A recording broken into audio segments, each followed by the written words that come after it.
Excellent. You've done us a great service. Here is your reward. Damn it, woman, I'm the Jarl of Whiterun. I won't apologize. Enjoy your for visit to talking Dragon's my Reach. people. Can't protect the ailment of the day. That might be so, but it will never stop.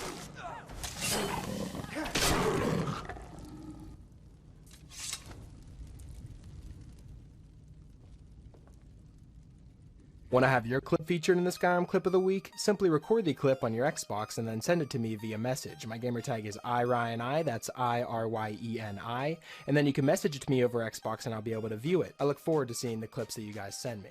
Now moving on to the video.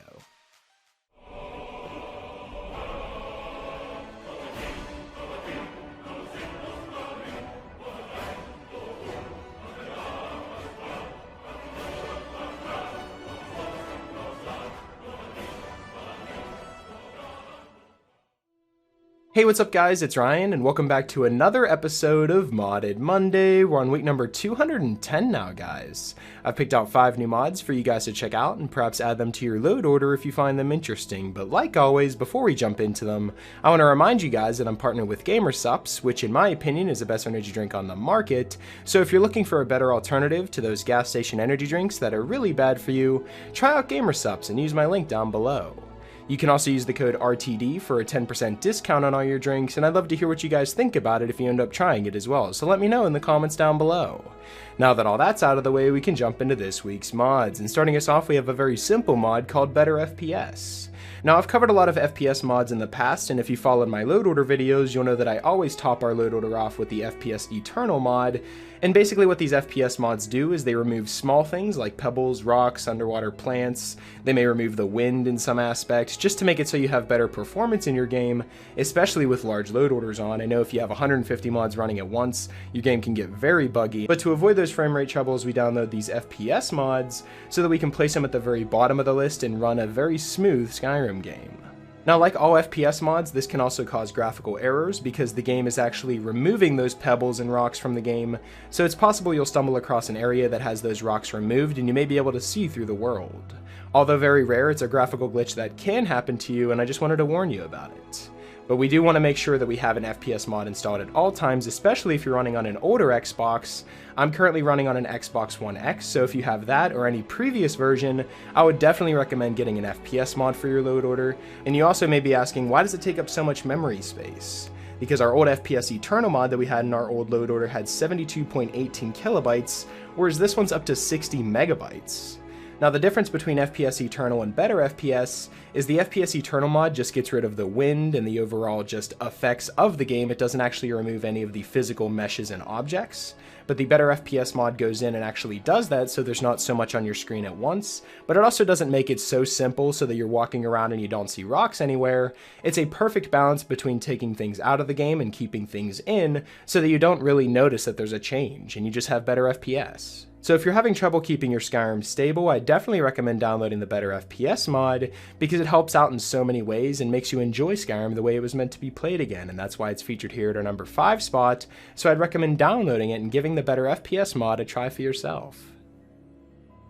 Coming in at our number 4 spot, we have the Headhunter Bounties Redone mod, which is a mod that I think is absolutely genius whenever it comes to the bounties in Skyrim. Just listen to this. The mod page reads that bounty quests have now been expanded with new non-violent ways. You can now imprison bandit leaders and bring them over to a guard for justice, or bring proof of the bounty to the Jarl. And this is supported for bandits, giants, dragons, and even missives. The features of this mod include that bounties now require proof, because in the old game you'd say, "I killed this bandit, Mr. Jarl, now give me the reward." But that's no longer enough. You'll need to get proof that you completed the bounty. When you've killed the target of a bounty, the bandit, dragon, or giant that you've killed will receive an item in their inventory, and when you loot them, the item will fade out of the screen for a second and the target will lose their head. Literally. You can also now capture prisoners now for those playing a more lawful and forgiving character. Bandit leaders who have a bounty on them can be captured and brought to justice. In order to capture a leader, they must kneel or get low in health so that they go down on the ground, and then you can talk to them and order them to give up. They can then be looted via dialogue, and the next step would be talking to a guard at the city and handing them over to the prisoner. Now this mod doesn't just stop there with giving you the option to either prison the bandit or kill the bandit and bring the proof back. It also populates the prisons after you capture the bandit. So the bandit, once you capture them, will be brought to the nearest prison, where the prisoner will stay permanently, and the guard will then return to his or her post. These prisoners that you capture can be visited, but of course they won't be happy to see you, and there's a limit of 7 or 8 maximum prisoners. Once this limit is reached, the oldest prisoner is executed off screen to make room for the new ones. So this means if you go out and you capture a bunch of bandits and you complete all of those quests where they send you out to kill a bunch of bandit leaders, instead of killing them, if you actually capture them and bring them back, you can fill up the entirety of the prison with these bandits. And I think that's an amazing and immersive feature that they've added with this, is that they actually stay there and you can go visit them, and they don't just disappear and get forgot about after you capture them. It seems like they took every aspect that should have been in the bounties system from the beginning and just completely upgraded it and made it entirely amazing, so that I actually want to go to an inn and do a bounty now. Because of the rewards you get as well as the satisfaction you get if you capture one successfully, this bounty mod greatly enhances the replayability of these quests because there's so many different ways to take on these new quests now, and this mod is also fully integrated into the quest objectives as well, so whenever you kill a bandit leader, you'll get another new objective on that quest that says get proof of the bounty. And then an objective arrow will point to the corpse. Same for all the other stages of bounties as well. I just know for a fact that this mod's going to be staying on my load order because I feel it's very immersive and I really like the idea behind this, and that's definitely why this mod's featured here at a number 4 spot. So I'd recommend downloading the Headhunter Bounties Redone mod and starting a new Headhunter adventure of your own. Coming in at our number 3 spot, we have a mod that we've been waiting for such a long time for Xbox. This is the ScryUI mod, and it's a huge compilation of user interface mods that completely overhaul the way that you look at Skyrim. This includes a minimalistic HUD, which means not as much is on your screen at once anymore. You also have an inventory with automatic sorting, which means if you have an ore or an ingot or just other crafting items, they'll all be grouped together and you'll be able to find everything so easy. You also have map improvements, including better map controls, additional map markers, mine names that include the type of ore next to it, such as Ember Shard Mine is an iron mine. If you hover over Ember Shard Mine over the map, it'll actually say iron in parentheses next to the name, which I think is a really cool feature. You also have colored map markers as well as an improved dialogue menu that features on the left side of the screen now. You also have a dynamic third-person camera, which gives you the spell Power of Self-Vision that you can enable and adjust your settings to how you'd like. You can also change your FOV this way, and this was actually the mod that I've always used before this compilation, which is called the Dynamic Camera mod. The Dynamic Camera mod is actually part of this ScryUI mod, and I think that's a perfect addition because I have so much experience with that camera mod. You also have customized gamepad controls via the Control mod, which is another mod I covered in the past. The Control mod allows you to have hotkeys on your controller, so instead of opening up your favorites menu over and over again in combat, you can link the items in your inventory to the button combinations on your controller. So if I had left bumper and up on the D-pad, I could press those at the same time and I'll pull out my bow, and then maybe down on the D-pad I'll pull out my shield, right on the D-pad I'll pull out a staff, and then left I'll pull out a mace. You can link those to any buttons that you have on your controller, and it just makes it so you're not constantly opening up the favorites menu and pausing the game all the time in combat, and it's a mod that I really can't live without sometimes because of how much it improves combat. It also disables the tutorial messages, increases the number of mods listed in the mod menu to 150, and includes a 60 FPS menus mod, which is also a mod that we've covered in our load orders in the past. So this is a huge compilation of user interface mods as well as quality of life mods that are all compiled into one big and amazing mod. So if you wanted to spice things up, or maybe just download this mod because it has a compilation of a bunch of the mods we use in our load order, then the ScryUI is definitely a mod I'd recommend downloading, and that's why it's featured here at a number 3 spot, so I'd recommend downloading it and giving some of these new menus a try for yourself.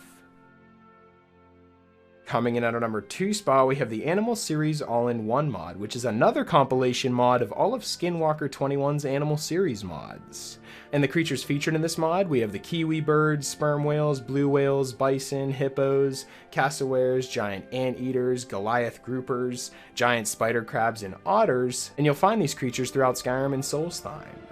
And with this mod coming in at 78.58 megabytes, adding all of these new creatures into the game that look absolutely amazing. As you can see, I'm walking around and I found a couple here and there, but I may also be using screenshots because, like I said in previous videos, whenever it comes to adding new creatures into the game, it's almost impossible for us to find all of them on Xbox because there's no console to type in and spawn these animals.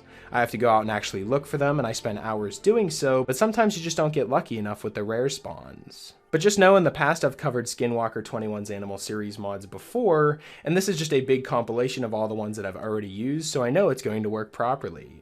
I really enjoy mods like this that add new creatures into the game that you can stumble across on the overworld, because that's pretty much the best part of Skyrim, is creating your own adventure and going about the overworld and doing your own thing, and not necessarily following each quest that you're given.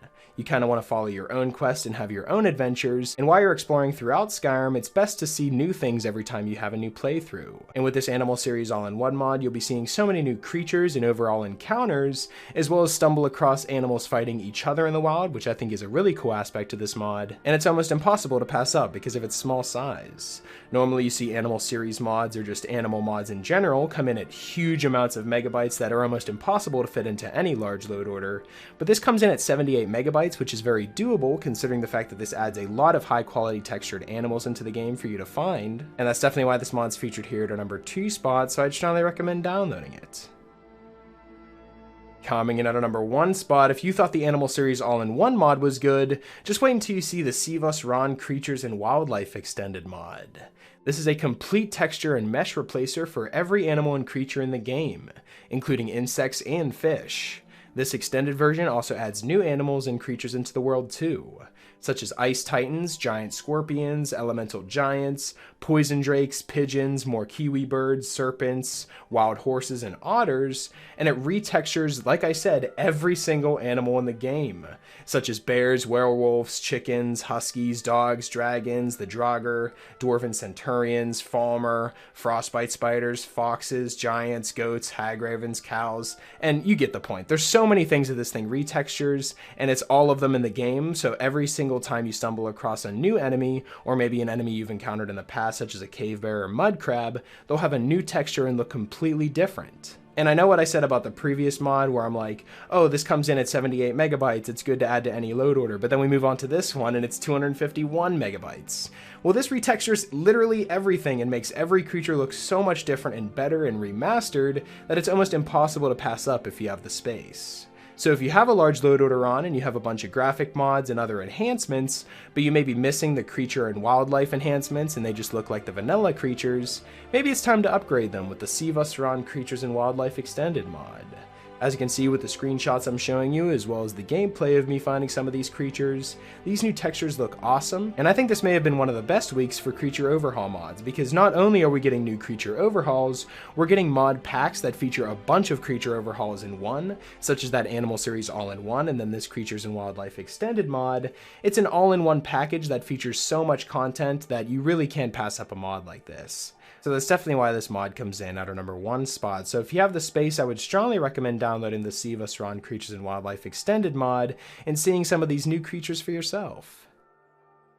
So that's pretty much it for this week's episode of the top 5 Skyrim mods of the week. Hopefully you guys did enjoy, and if you did, I'd appreciate it if you left a like and subscribe if you're new. It really helps me out a lot. And if you have any suggestions for mods you'd like me to cover in future top 5 mod episodes, be sure to let me know in the comment section below, or you can follow me on Twitter. I'll be sure to leave my Twitter in the description, and you guys can follow me on there and leave me suggestions there as well. Special shout out to my Patreon supporters. Thank you guys so much for everything that you guys have done for me. And yeah, that's pretty much it. Hopefully you guys did enjoy, and I will talk to you guys later.